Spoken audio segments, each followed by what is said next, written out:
Salut les bigleux, aujourd'hui pour ce nouvel Accessi Jeu, je vous présente Les Trois Petits Cochons. C'est un jeu édité par la société Purple Brain. Ce jeu est édité, vous le voyez, sous forme d'un livre, c'est assez sympa puisque il fait partie d'une gamme de jeux qui s'appelle Contes et Jeux. Il y a aussi également La Cigale et la Fourmi, Le Lièvre et la Tortue. Bref, cet éditeur reprend des contes de notre enfance et il les adapte en jeu. Et au-delà du côté très agréable du boitage, il s'avère qu'en plus, ce sont des bons jeux qui sont régulièrement nominés dans des festivals de jeux pour des prix, à la fois nominés et qui gagnent des prix. Donc, me fais un plaisir de vous faire découvrir ce jeu. Donc, vous voyez donc là une belle boîte sous forme de livre. Quand vous avez la collection, vous pouvez les mettre côte à côte et ça fait très chouette dans l'étagère.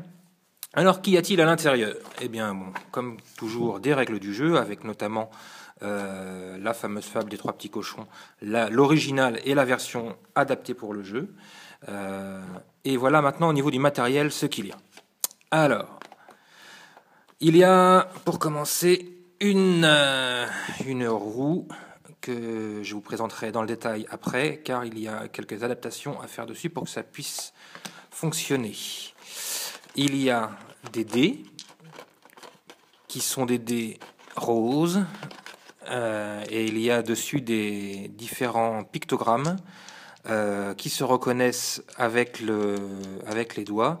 Donc quasiment rien à faire, si ce n'est pour l'un d'entre eux. Je vous expliquerai après précisément ce qu'on fait. Et sinon, il y a une série de petites cartes. Rien besoin d'adapter car si on connaît la règle, on n'a pas besoin de lire les cartes. C'est juste des cartes bonus qu'on a à la fin du jeu en fonction des points de ce qu'on aura fait dans le jeu. C'est des points bonus qu'on va avoir. Donc pas besoin de se distribuer les cartes si on ne voit pas ce qu'il y a dessus.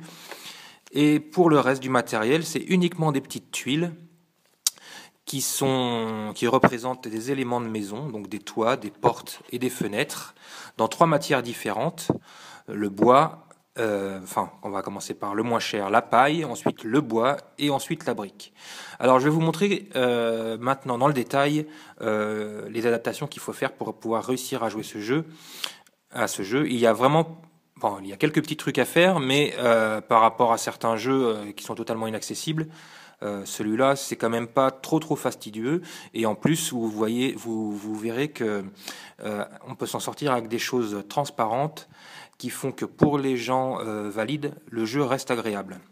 Voilà, je les mets dans le bon sens, rien qu'au toucher, je peux vous dire précisément ce que c'est comme carte, mais je vais vous expliquer maintenant de quoi il s'agit. Alors, comme je vous ai expliqué, il y a donc trois matières différentes, la paille, le bois et la brique. Il va donc falloir, pour les non-voyants, réussir à différencier sur les tuiles, on appelle ça des tuiles. Sur les tuiles, il va falloir réussir à différencier ces trois matières. Alors, j'ai donc procédé comme ça. Pour les tuiles de paille, j'ai mis sur la gauche aucun repère tactile, rien du tout. Donc, quand on touche et qu'on voit qu'il n'y a rien du tout, on sait que c'est de la paille. Pour les tuiles en bois, j'ai mis un petit œillet transparent, les œillets qu'on achète pour renforcer les trous d'une feuille dans un classeur. Un petit œillet transparent, ça a l'avantage d'être tactile, d'être plat, ce qui fait que le matériel rentre quand même dans la boîte après ces adaptations. Et en plus d'être assez discret, ce qui fait que pour les personnes valides, ça ne gâche pas trop le visuel du jeu qui est assez sympa. Donc là, un œillet, je touche, je sens un œillet, je sais qu'il s'agit d'une tuile bois. Et pour les tuiles en brique, j'ai fait exactement la même chose, sauf que j'ai mis deux œillets. Donc, quand j'ai deux œillets sur le côté, que je touche, je sens les deux œillets, je sais qu'il s'agit de la brique. Donc, pas d'œillet de la paille, un œillet du bois, deux œillets de la brique. Ensuite, maintenant qu'on sait différencier les trois matières principales dans lesquelles sont faites les maisons, des trois petits cochons, il va falloir réussir à différencier les éléments, c'est-à-dire les toits, les fenêtres et les portes. Pour les toits, j'ai mis absolument aucun repère. Ce qui fait que pour cette carte, on voit sur le côté qu'il n'y a aucun repère de texture, donc on sait que c'est de la paille. On touche au centre, il n'y a aucun repère tactile, donc on sait que c'est un toit. S'il y avait eu, par exemple, un œillet, nous, on aurait pu savoir que c'était un toit en bois. S'il y avait eu 2 œillets, on aurait su que c'était un toit en briques. Pour les fenêtres, j'ai mis une pastille ronde, adhésive, transparente, au centre de la tuile.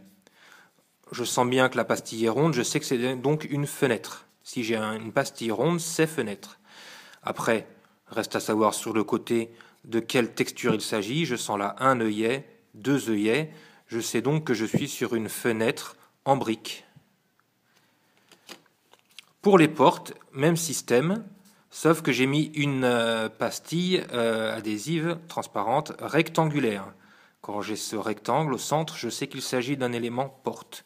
Donc là, je touche, je sens la porte. Sur le côté, je regarde. Ah, 1, 2 œillets. Nous sommes sur une tuile avec une porte en briques.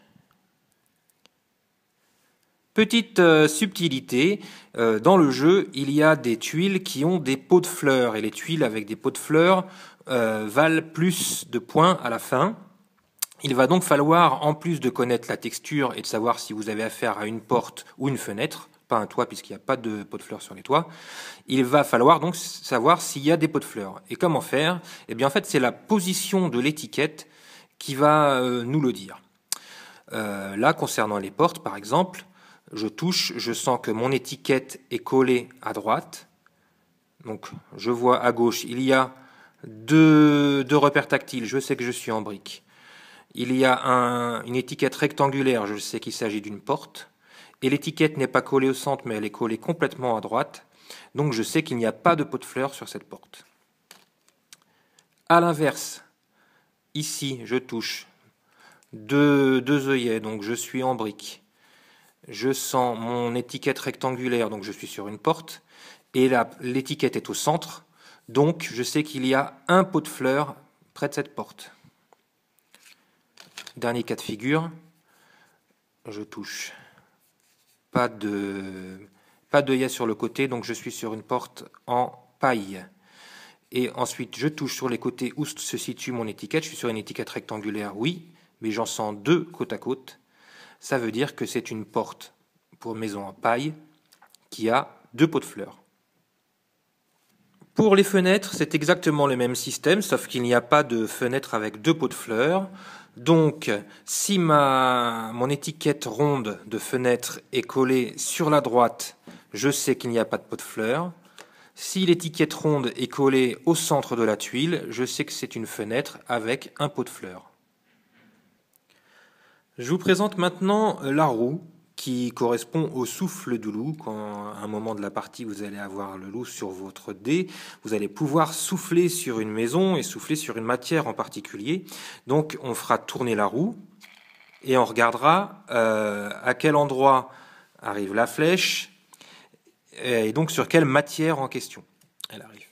Donc là pour les matières, sur la roue, j'ai fait exactement le même principe que sur les tuiles. À savoir que pour la paille, j'ai pas mis d'œillet, pour le bois, un œillet, pour la brique, 2 œillets.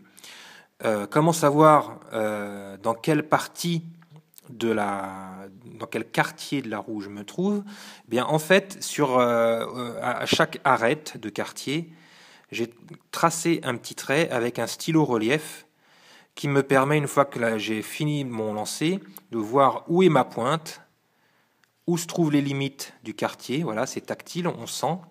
Des 2 côtés, il y a le trait que vous voyez qui est noir, c'est de la pâte relief. Donc je vois que ma flèche est dans ce quartier-là, je touche, il n'y a absolument aucun œillet, donc je sais que là, la flèche est sur une case paille. Enfin, le dernier élément du jeu, ce sont les dés. Ils sont roses et les pictogrammes qui sont représentés dessus sont gravés. Donc on distingue sans problème au toucher la différence de pictogramme entre la porte et la fenêtre qui a des petits carreaux, donc vraiment au toucher c'est différent. Le loup est un symbole qui est très creusé dans le dé. Donc vous voyez, je touche, tout de suite je peux vous dire que ça c'est une face loup. Vraiment il est beaucoup plus creusé que le reste, donc on n'a aucun problème pour voir que c'est un loup.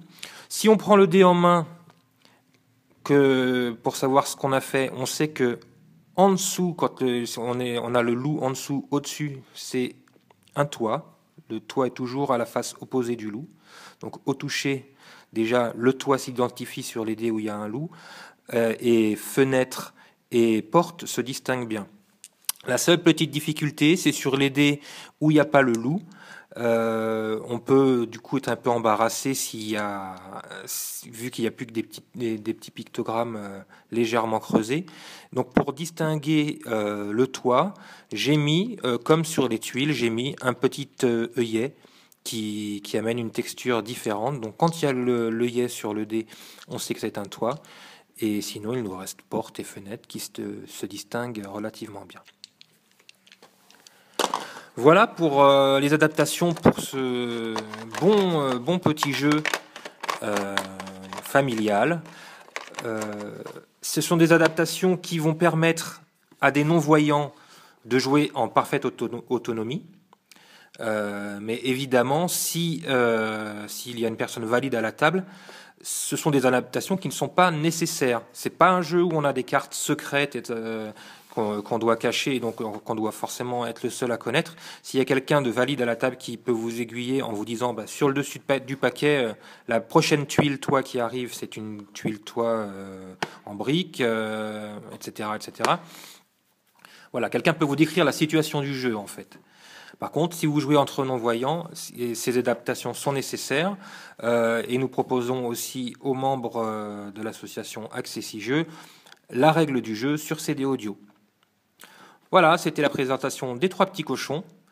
À très bientôt pour une nouvelle vidéo sur le site Accessi-Jeux.